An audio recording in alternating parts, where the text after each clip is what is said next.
కోనసీమ జిల్లా చైర్మన్ శ్రీ వెంకయ్య సుబ్బారావు గారికి, అదేవిధంగా సెక్రటరీ జనరల్ పాపశెట్టి ధర్మరావు గారికి, మరి ఇలాంటి నిరసన కార్యక్రమాలకి మరి విచ్చేసిన కాంగ్రెస్ కు, అదేవిధంగా మహిళా మండల కాంగ్రెస్ ప్రతి ఒక్కరు కూడా ఉద్యమాలను తెలియజేస్తూ మరి ఈరోజు రాష్ట్ర క్యాపిటల్ పిలుపు మేరకు మరి ఇక్కడ నిరసన కార్యక్రమం తెలియజేస్తున్నాము.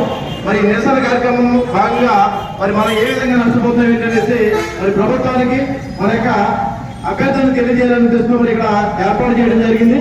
మరి ఆ పిఆర్సీ చూసుకున్నట్లయితే మరి 11వ పిఆర్సీ కాలం నుంచి సుమారుగా 30 ఏళ్ళు దాటిన 12వ పిఆర్సీ కమిటీ అనేది ఏర్పాటు చేయలేదు. మరి 11వ పిఆర్సీ దానికి సంబంధించి బకాయిలు కూడా మనకి బకాయిలు పెండింగ్ ఉన్నాయి. మరి ఉపాధ్యాయులు ఎన్నో విధంగా నష్టపోతున్నారు. కాబట్టి ప్రభుత్వం వెంటనే స్పందించి మరి 12వ పిఆర్సీ కమిటీని నియమించాలి. అదేవిధంగా 11వ పిఆర్సీ సంబంధించి బకాయిలు ఉన్నాయో వాటిని విడుదల చేయాలనేసి ప్రభుత్వం డిమాండ్ చేస్తూ ఉన్నాము. అదేవిధంగా వెంటనే 30% అయ్యారన్నది మరి కల్పించాలి. ఇక్కడ డిఎన్ చూస్తున్నట్లయితే మరి 4 డిఎన్ పెండింగ్ ఉన్నాయి. మరి ఆ విధంగా అవి కూడా వెంటనే ఏ విధంగా ఇస్తారనేది ఒక స్పష్టమైన రోడ్ మ్యాప్ ఇచ్చి మరి ఉపాధ్యాయులకు ఎప్పుడు ఇస్తారనేది ప్రభుత్వం తెలియజేయాలి. ఇక సిపిఎస్ విధానం చూసినట్లయితే మరి సిపిఎస్ రద్దు చేసి ఓపీఎస్ అమలు చేస్తామనేసి ప్రభుత్వం మనకి రూపులు ఆడుతూ మరి ఉద్యోగాలు చేస్తామనేసి చెప్తూ ఉంది. ఇవాళ సిపిఎస్ ఉద్యోగం చూసినట్లయితే మరి అనివార్య కారణాల వల్ల మరి అనుకున్న సంఘటనలో వారికి ఏమైనా జరిగినట్లయితే మరి ఉద్యోగ భద్రత లేకుండా వారు రోడ్డు మీద పడే పరిస్థితి కుటుంబాలు ఉన్నాయి. కాబట్టి వెంటనే సిపిఎస్ ని రద్దు చేసి ఓపీఎస్ ని అమలు చేయాలి.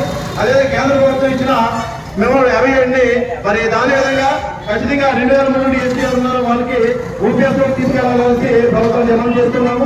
ఇవాళ ప్రభుత్వం చూసినట్లయితే మరి ఎన్నో సంక్షేమ పథకాలు అమలు చేస్తున్నారు. మరి సంక్షేమ పథకాలన్నీ కూడా ఉద్యోగులు మనం ముందుకు తీసుకెళ్తున్నాము. కానీ మరి ఉద్యోగులుగా మనకు కూడా సంక్షేమం భాగం అనేసి ప్రభుత్వం గుర్తించాలి. మరి మన యొక్క ఓడిని కూడా ప్రభుత్వం గుర్తెరగాలి. ఎందుకంటే గత ప్రభుత్వం చేసిన నిర్వాహకం వల్ల మనం ఎంతో నష్టపోయాం.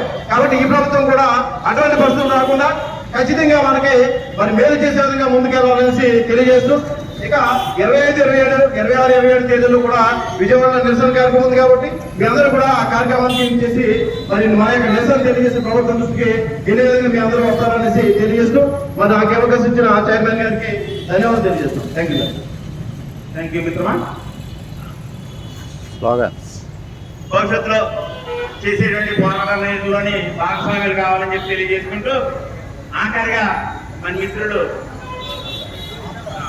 మాట్లాడుతూ ఆయన ఓడాఫ్ అని చెప్పి కార్యక్రమాన్ని 2 స్లోగన్స్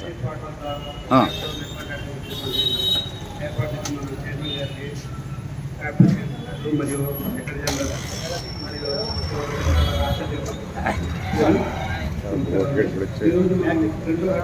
మొదటి ఘట్టం మనకి 45 మొదలుపెట్టాం. రెండోది ఈ రోజు మన సంఘటన పాఠశాల వద్ద చేస్తుంది.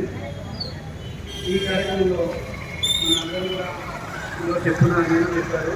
అలాగే మన 25, 26, 27లో కూడా తప్పకుండా పాల్గొనడంతో కూడా మనం ఆ రోజు ఈ 25, 26, 27 లోపల ఏదైనా ప్రభుత్వం వారు మన క్యాపిటల్ సంఘంతో చర్చ గురించి ఏదైనా వాళ్ళు మీటింగ్ ఏర్పాటు చేసి ఏదైనా మనకి మనకి ఏదైనా ఆశిస్తున్నాం.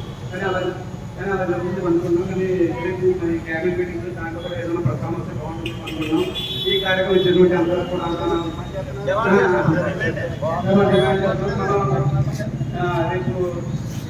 క్యాబినెట్ మీటింగ్లో కూడా అనుకున్నాం. ఈ కార్యక్రమం ఇచ్చినటువంటి మన సంఘాలందరూ కూడా చాలా ఉపయోగిస్తుందో ఈ కార్యక్రమం జిందాబాద్ జిందాబాద్ జిందాబాద్ జిందాబాద్. Thank you. ఈ కార్యక్రమాన్ని